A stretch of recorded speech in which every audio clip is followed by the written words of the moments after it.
This is an interview with Wayne and Sandy Poulsen of Squaw Valley, California, conducted July 31st, 1988, and the interviewer was Carole Van Etten.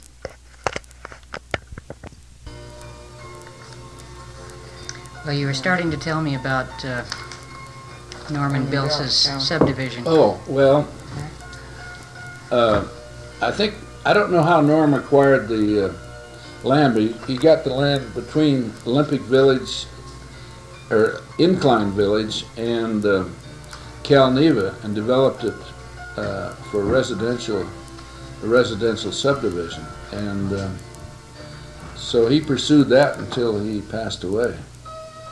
As just one of the things. He also developed Donner Lake, the subdivisions around there. Yeah.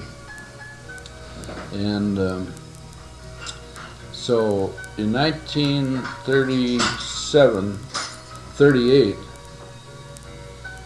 he got the idea of putting this ski area between Rifle Peak and Calneva, tying in Calneva, the property of Calneva, to the top of Rifle Peak. Well, they didn't know anything about skiing, and I had started this ski area. I hadn't started it, but I had been doing a lot of skiing on a semi-professional. I hadn't been a professional at that time, but at any rate, I was hired with a fellow by the name of Mickelson. I think he just happens to be a picture of him right here. Halvard, not Halvard, Roy's brother. And so we spent the winter on the top of the mountain in 1937-38, which was the winter after I graduated from college. I graduated in 37.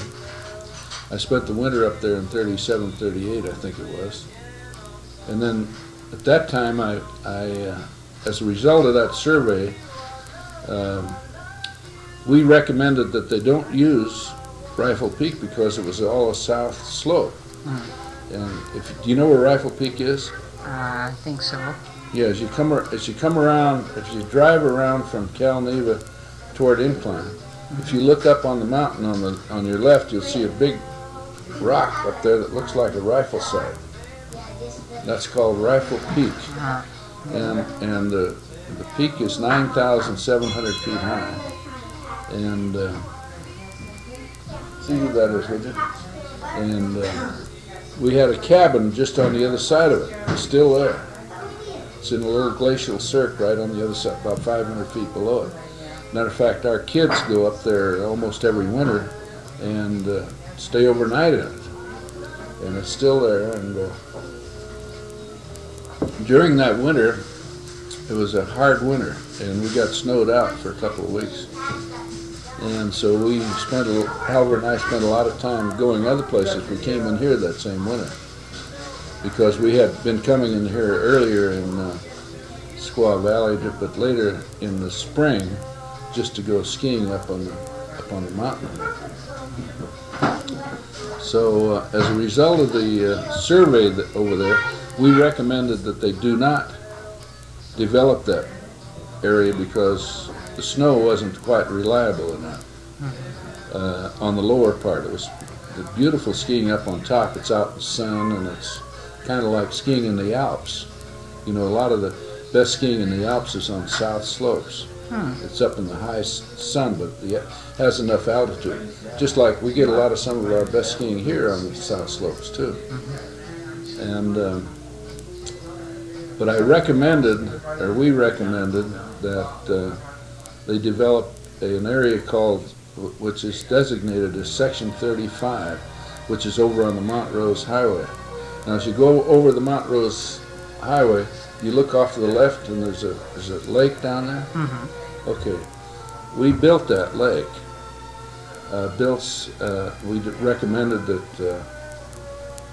the ski area be there so that we could use the north slope. We recommended that we use the lake. I don't have a copy of the report anymore, but we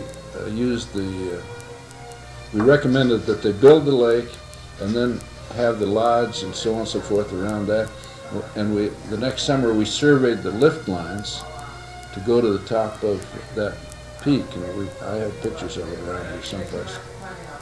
And then we could use the south slopes also, as well as the north slopes. Now that's the earliest place in the Sierras where you can ski.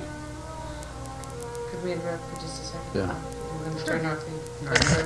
That's the name of the lake you built? Not Grass Lake. That was called, well, it's called, we used to call it Biltz's Lake. Now it's called, I think, Incline Lake. But it's not really Incline Lake because there's another little lake above it was originally called Incline Lake. But there's a lot of water comes down there in Incline Creek. And Biltz owned all that water when they bought that Section 35 from Hotel. So what they sold the water to either the ranchers or the Virginia City Water Company, and they put that ditch in that takes the water across and over out of Lake Tahoe into the Washoe Valley side. So which was bad for Lake Tahoe, but that's the way things were then, you know. And of course a lot of things like that happened. That part of Desolation Valley has got those little dams in it, you know, so that water will flow the other way instead of into Tahoe. So those things did happen in the past. But at any rate, they did build the lake, and I worked on the dam there, and I worked on the survey. We surveyed the mountain for ski lifts, and then that was in 1937-38. Money was still tight, and financing collapsed because, well, the war was coming on at that time. And during that time, in 1938, I got an option on Squaw Valley because I fell in love with it. At any rate, that was the end of the project on Montrose. But we got a lot of information that winter, and I had written several articles for technical articles for the American Geophysical Union, because see, for about 10 years earlier, after I was about 14 or 15, I'd been snow surveying. And so I'd been doing a lot of work up there for Dr. Church. And so I had written some articles for the American Geophysical Union. And matter of fact, Dr. Church and I went to Los Angeles. He was president of or chairman of the International Snow and Ice Congress at that time. And so I accompanied him down to Los Angeles to one of those meetings. That's neither here nor there, but we did get a lot of information about the whole north end of Lake Tahoe because we skied all over it. In order to get up there, we used to leave Galena Creek. You know where Galena Creek is? Yes. You know, down at the bottom of the grade? Well, we used to ski from there up over the top of Montrose Summit and down the other side to Biltz's Lake, and then up and across the ridge. It used to take us about 8 or 9 hours to do that. The first time we went up, Frank Howard was with us. He just left before you arrived. And he went up, but that time it was about Thanksgiving, so we were able to use the highway around through Incline Village. There was nothing in Incline Village at that time. In the wintertime, the whole north end of the lake is closed, except Tahoe City. So there was you couldn't drive to Kings Beach, for example. They only opened the road once in a while. When there was no snow, then they could open it a few places so they could drive in there. So they had the mail boat used to go around the lake twice a week, so that's how they used to. South Tahoe only had a few caretakers at that time, and that was true for all the rest of the lake too. But that time before skiing started, see, that was 1937,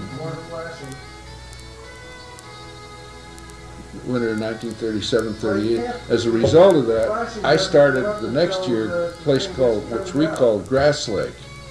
That's that thing there, that brochure there. And I had a ski school there, and I stayed with that until just before the war started. Looks like we were going to get in the war, and we had the draft coming up and everything else, and I was already a pilot, so I joined the RAF, because we had a squadron of what they called the Eagle Squadron in England. I don't know whether you've ever read about it or not.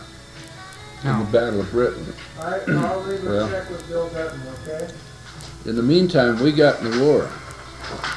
We had Pearl Harbor happen, so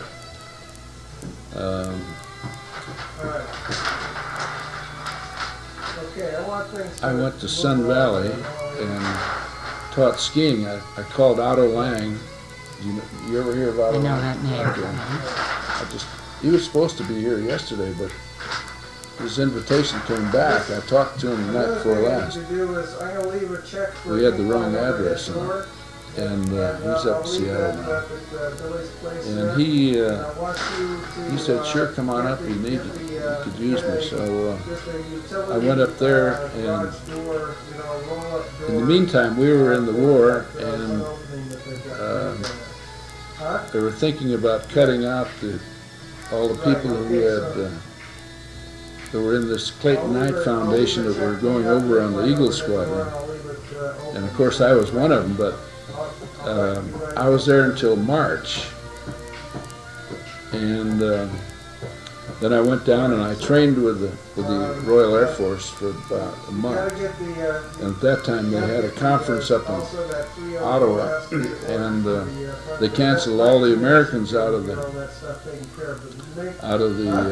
Royal Air Force, the ones that hadn't gone over. And I was one of those. So I got a job instructing in the Air Force. I was a flight instructor in the Air Force. And that's when I married Sandy, because I had met her in Sun Valley. She was up there on a vacation, ski vacation, winter 41, 42. So we were married in 42, late in the fall.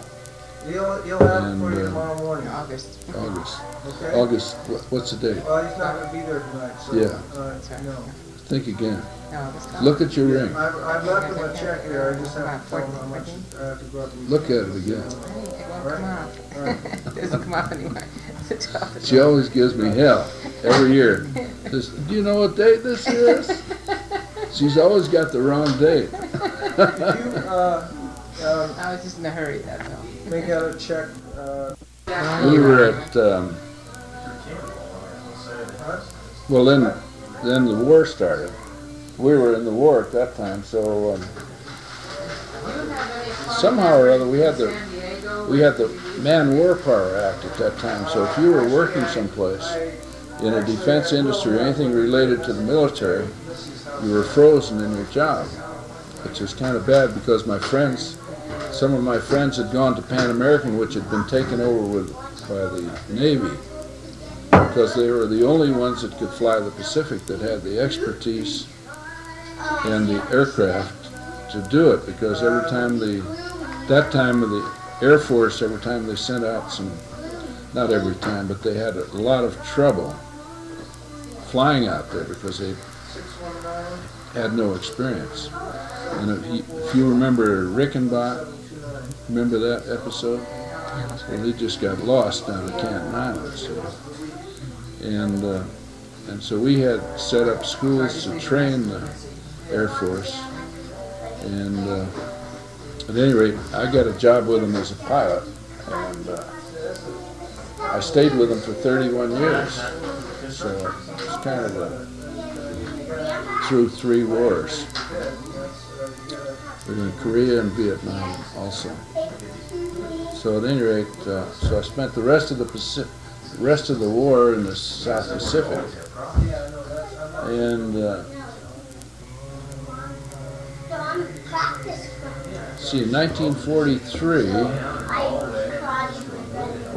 I was in school down there, and I finally had a job that I could depend on, you know, for some income. So Sandy and I were able to buy the first piece of Squaw Valley, which is where the lifts are now. You know where the lodge is now? We're about 100 yards on this side, and all the way up the mountain for a mile. We bought that Section of land. section of 640 acres From Southern Pacific. from Southern Pacific. And then we, every time I'd get a little time off, we'd come back here and we'd ski in, or in the summertime we'd put a tent in there. And by that time we had some kids, so the kids would sleep in the tent, and we would, Sandy and I had, so we were getting started on Squaw Valley. And every time we had a chance, why we'd get some, of course I knew a lot of skiers, a lot of competitors and so forth, and anyone that we could think of, why we would drag into Squaw Valley and have them have a look, and including a lot of pretty prominent people. Forty Hill, and, you know, from the Hill Railroad family, Great Northern Pacific, Great Northern, I guess, and who was later manager of our Olympic team and president of the ski association and so forth. People like Frank Howard, but people like all the champions, all the really good skiers that come out here, and we kept that up until 1948, when we met Alex Cushing over in Alta. After the end of the war, I think we were over there in 47, 46, and 47. Just when we get a vacation, we got a vacation in the wintertime, so we'd go skiing. And Alta was open, because Sun Valley was taken over by the Navy as a rest area, and all the other ski areas were closed except for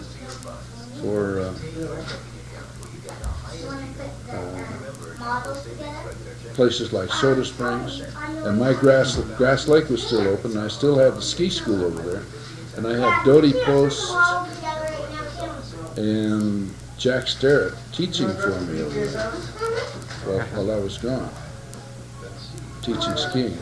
Doty was captain of our Olympic team later, and I had taught her to ski when she was quite a young girl. We have a picture of her out in the hall out here with Emile Allais. Well, after the war, we met Alex Cushing over there, and he came out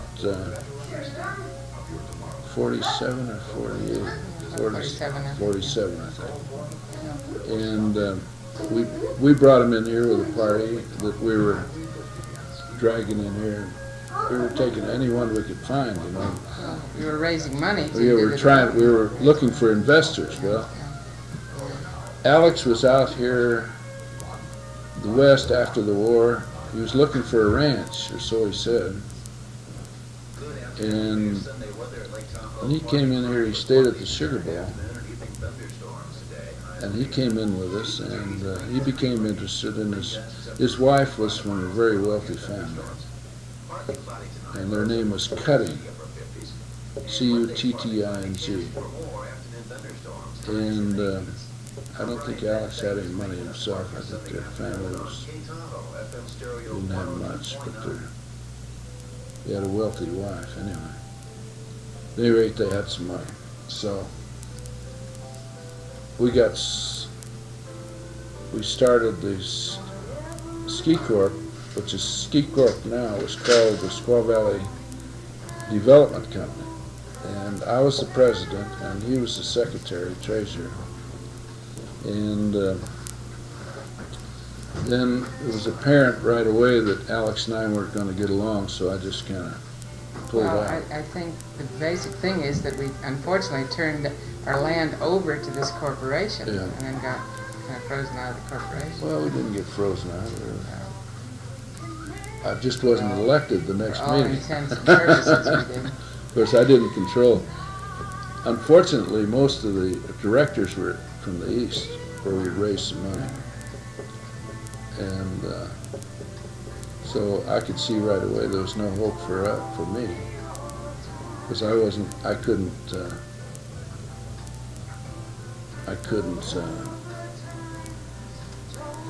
I had a different philosophy. For sure. But in the meantime, I had purchased the rest of the valley in 1948. It was just 10 years after I had my first option that we were able to buy the rest of the valley, and we had everything at that time. So at one time we owned everything. Of course, we still have land across the river.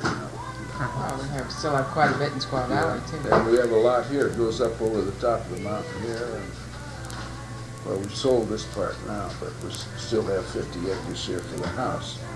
We've got about But everything 300 between here and the river we We've got own, about except for the 300 subdivision. acres altogether. Yeah. So, So, in the meantime, I had done some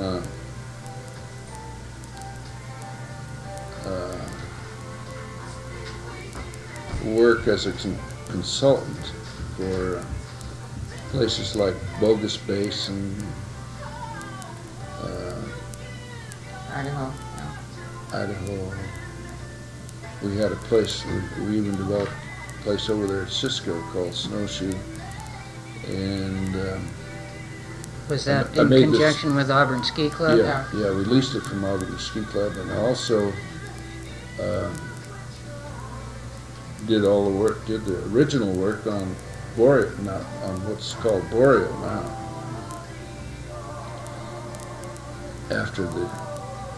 This was after the Olympic Games. We should have bought it. We should have purchased out of it. Matter of fact, we had a chance to buy it, but I figured we had enough land, enough problems without buying it.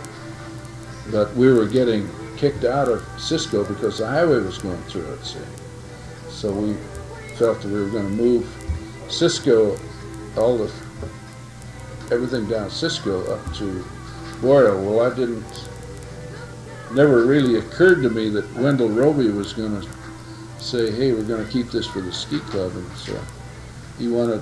so he bought it for the ski club, you know, and I said, well, I don't want to get into any battles Excuse me a with minute. him. In the early 50s, I drew a plan for Alpine Meadows and all the way to the lake. And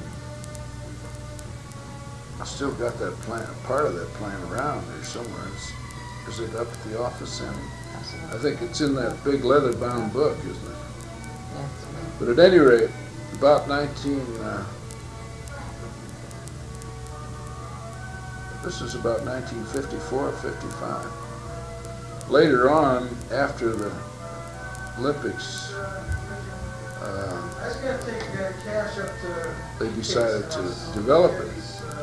But I had my plan to develop Alpine Meadows was never to go up there on the road, because I figured that we would go up to the top of Papoose and down the other side, and then go up into Alpine Meadows on a series of Poma lifts, which were developed, and they were good at that time. We didn't have the gondola type lifts at that time. So my plan shows a chairlift going up top of Papoose, a chairlift going down the other side, and then Poma lifts going up, and all the people would come from Squaw Valley over the top, and that would be an auxiliary place to ski. Well, Oh, hi. Is Sandra around up there? and I developed that plan because I didn't think that we could afford to build a road up there, because it was just too formidable. Besides, there were a lot of avalanches up in the upper end. Yeah. Teddy came over to play And, with As it turned out, when Alpine went bankrupt, I guess it never declared bankrupt, but they were bankrupt. The amount of money that they owed was almost identical with the amount of money that that road cost them. But as it turned out, of course, the road is the better solution. But I had never contemplated doing that, and Sandy and I should have bought that. We could have purchased all the private land plus 5 lakes. At one time, we could have purchased 5 lakes for $2,500. That's crazy. Imagine that. No. And now it's kind of stalemate in Squaw Valley because it was bought by the Forest Service and they put it into rare too. Well, the Forest Service wanted it, go across. and the only reason I thought it would be worthwhile buying was the fact that Forest Service had land and they wanted someone to buy it and trade it to them. So we almost did.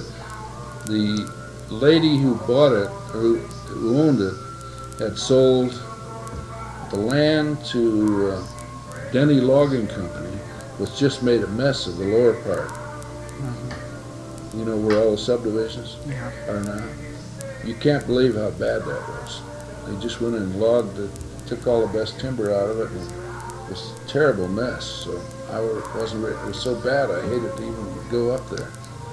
But at any rate, we didn't do it. Then later on it was developed. Speaking of 5 lakes, I wonder if you can tell me anything about these cabins. Yeah, this was the this is at Whiskey Creek. Easy Kellett over at the Truckee Ranger Station gave me those to see if I could learn anything more about them. The one at 5 Lakes was used in the movie Rosemary, you know, with Nelson Eddy and Jeanette. No, I didn't know that. Oh yeah, when you see the movie Rosemary, you should see it if you can, because it's all I'm gonna taken see in it Squaw this Valley and week. up the trails. Oh really? Where's it playing? Well, I'm teaching an elder hostel class at Olympic Valley School there. Oh really? This Yeah. looks to me They show it every session. Oh, do they? Oh yeah. 'Cause Is this one here? I'm not sure. This looks like it's Whiskey Creek. Still there, unless it's Yeah, disappeared. these aren't Still really there. old pictures. Now this, I don't know. I don't remember that. The one at 5 Lakes was demolished, unfortunately, That's by vandals. not. It was This isn't the one at very 5 Lakes. interesting, very Oh, interesting well, that's place. how it's labeled. Yeah, It was a very interesting old cabin. I'm pretty sure it's. So you'll see that in the movie. No, it's gone, son. I know, but in the movie you can still see it. They used it in the movie for when they go up the trail, they go to the 5 Lakes, and the cabin up there. It was rebuilt for that. Yeah. And then it was But subsequently then people demolished just kept using it, burned it down. Yeah. Tragic. Just a shame. This, I'm pretty sure that's Whiskey Creek. Do you have any idea how old those cabins were? They were here when you got here, I'm sure. It's always been one of Sheep herders, possibly? No, I don't think so. You know, I don't know who built that cabin at 5 Lakes, but down below 5 Lakes, on the stream on 5 Lakes Creek, there used to be an old plowshare down there. And I looked for it not so many years ago. Last time I was there, I looked by there. I kind of looked to see if it was still around, because I wanted to pick it up, because it was an antique. Yeah. Someone had left that plowshare, and I always figured that someone had come in there and homesteaded that area at 5 Lakes, and expected to cultivate those meadows. I mean, it's a dumb thing, but people in those days did a lot of dumb things. Not dumb, but because they didn't know any better. They didn't know that they'd get 10 or 15 feet of snow there. You can go up to the Blue Mountains in Oregon. You see all these old homesteads. I've been up there elk hunting several years. We had a club up there, You see all these old homesteads. I took a bunch of pictures of them one year because they're interesting old log cabins. But they're all deserted. You know, they're all fallen down. They're all deserted, and I could never figure out what they were for. But they were always usually around a little meadow, just like up in British Columbia now. You see these little places where they got some meadow, and they can enough to keep a few cows and a few cattle, and people are on a hand-to-mouth existence. Yeah. I think that was one of these things up here, for example. Then, as you wander around, like you'll see small log cabins from the loggers, original loggers, and well, I think of it. I want to show you this.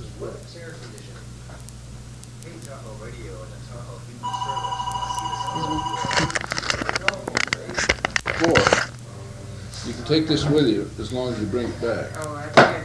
So we want to thank you for your gift. That's very thoughtful. Please, Oh, this is the book you mentioned. It was written by the lady who came to the area back in the before the turn of the century. This is tells all about her riding between Truckee and Tahoe. Oh, marvelous. Uh-huh. First published in 1979, so it must have been 5 or 10 years earlier. Yeah. Oh, yes. And Cleaning up. Yeah, it is. she has an altercation. There are a lot of grizzlies in there at that time.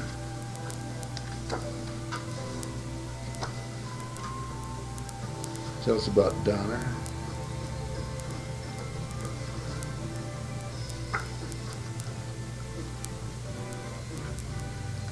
Anyway, her trip up the Truckee River in one place sounds exactly like she had come to the entrance of Squaw Valley. You see the old road, see down there where they're building the bridge? If you stop there and you look across the creek on the upstream side, I've seen all that rock work that's see all the down rock work there? That's where the old road, the old stage road, used to come along and come up, didn't come all the way to the meadow. It came in part way and then turned and went out where our entrance is now. And you know, as you go out of the valley, you'll see a no trespassing sign. There's an old road that goes back in there. That's where the old road used to come around because of, I guess, the big rocks came right up against the river there, and so they came into Squaw Valley and around and back to the river. Then later on, they crossed the river and put part of it up the other side. But if you read that, it sounds just like that was the place, because she relates in there that she could look up the valleys and see the snow on the mountains. It's just like they were looking up the stream, up the Squaw Creek. Well, that would be about the only place you could see the mountains on the whole road. So. Either here at the entrance to Alpine. Alpine. But you take this with you. Just be sure to give it back to me, because I haven't finished it yet. Oh, well. No, you want to finish you it? go. No, you go ahead. I've got a whole bunch. I belong to this folio society that reprints all this stuff. Oh, that's They do a nice job. Yeah. I've got to get your book for you too. Oh, right. So you can Short read stories. this. As a matter of fact, you might want to get some copies of you could reprint the parts that tells about Truckee. It's really comical. Yeah, I guess that was the train had just, I guess the train had just come through Truckee, and she relates about the road through there and the railroad tracks, and Truckee was all there, and they're open all night, and roaring bonfires all over the place, and most of the places in Truckee had no fronts on them. See, they were just kind of open-ended buildings. People gambling and drinking. They're all loggers. They were logging this area at that time for Virginia City. See? Now, speaking of this original road where the rock work is, was there a railroad spur that came in here at one time? Well, I've heard that, but I've never seen any.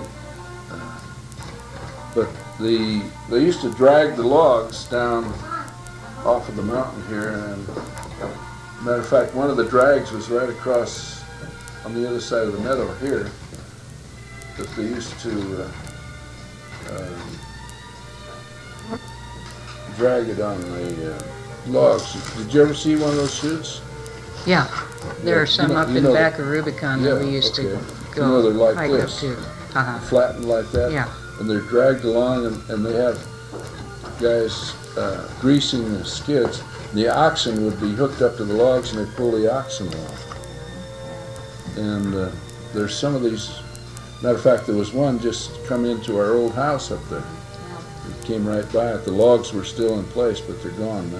Mm-hmm. And the old gold mining, the old diggings for the gold mines too. Yeah. Because there were two gold mining towns at the entrance of the valley. Yeah, those Knoxville and Claraville. Mm-hmm. Yeah, Knoxville. Yeah, I've and seen Claraville. pictures of the And what also, was left of the cabins. did you ever see did you ever read the book about, that has a description of a fellow who visited Knoxville? No. You didn't? I have that somewhere. I'll try to find it for you. But he's got a description. Maybe it's in here. He's got a description of his visit to Knoxville. He didn't think much of it. Well, I guess it was a really boom and bust Yeah. settlement. Here it is right here. Oh, I don't remember seeing that. I'll have to look for Inhabitants of that. Knoxville and Claraville numbered several thousand. But, do you have one Yeah, I of have these? a copy of this. All right. Here it is right here. Right here, and here. That's a copy of this book. Just put in this book. So if you have this, you have it. That a came note out to of myself. Brewer's book. I've got a copy of the original book. Oh.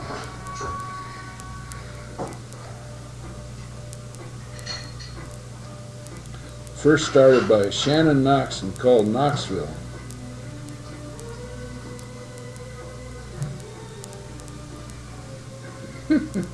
He said, I would give $25 for a good photograph of that street. A trail runs through it, for as yet a wagon has not visited these parts.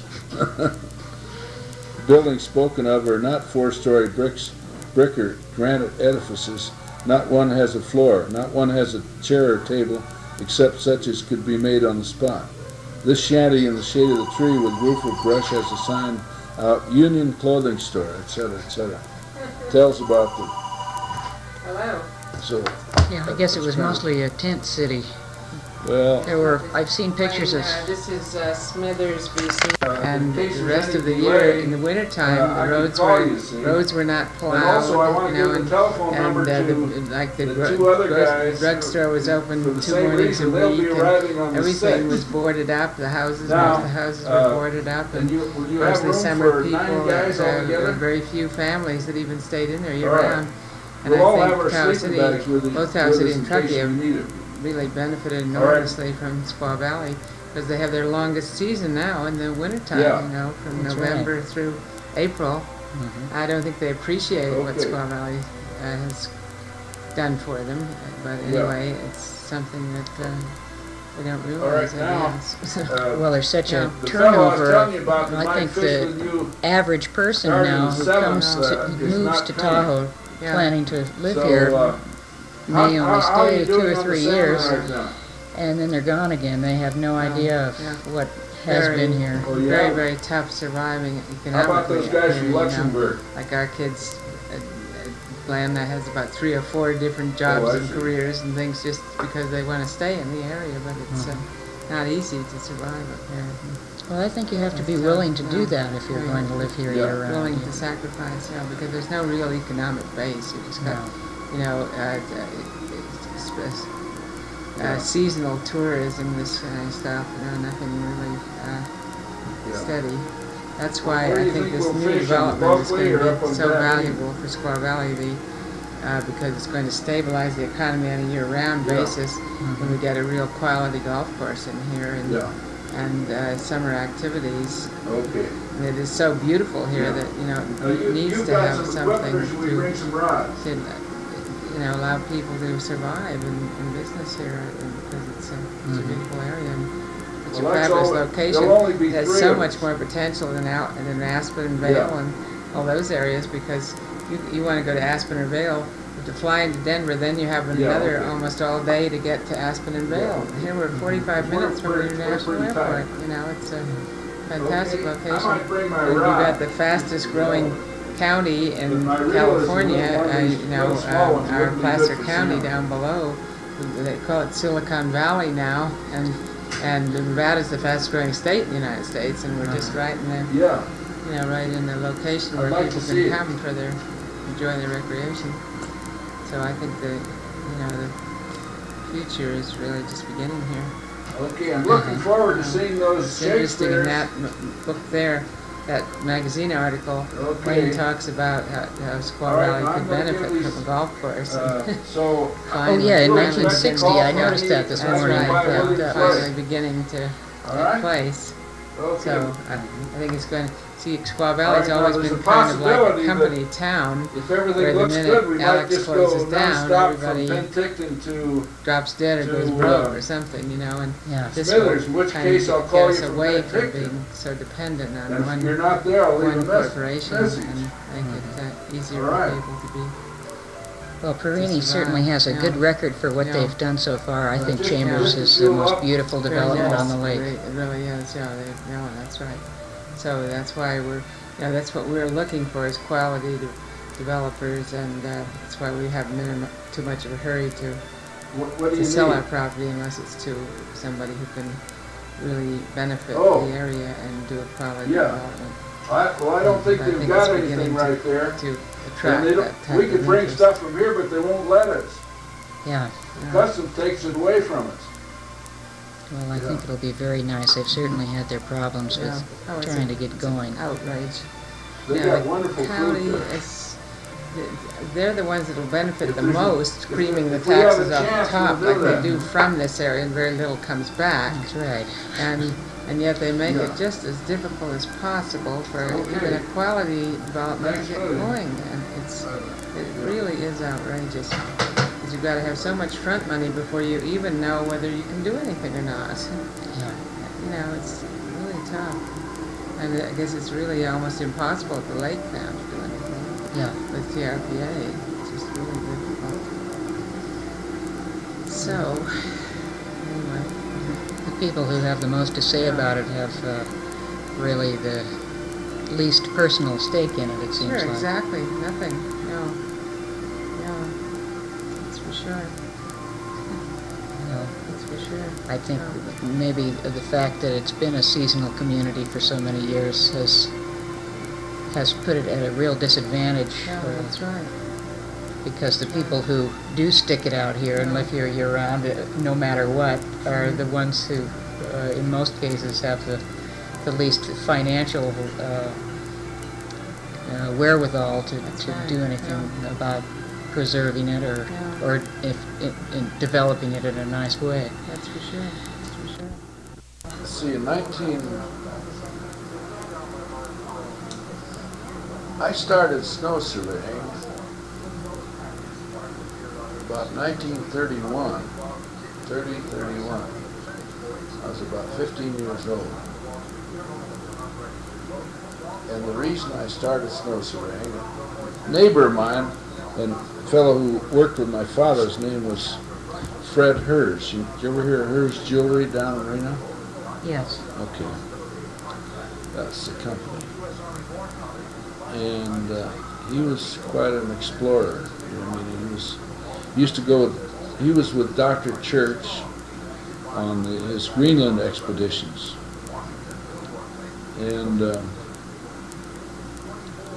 I had gotten to be a pretty good skier about that time. And whereas the rest of them weren't much. They went skiing 2 or 3 times a year, and that was about it. And they used one big long pole and the whole bit, see. And so I think the first year I went to the south end of the lake, and I still have some pictures around of that trip. Lars Hagen was with us, and Lars Hagen was working for the Tahoe Tavern at that time as a ski professional. And he's the fellow that built the hill at Grandebar. And it was a pretty big hill at that time. Now, it's much smaller now than it used to be. And I probably have some pictures of it around there, but the record on the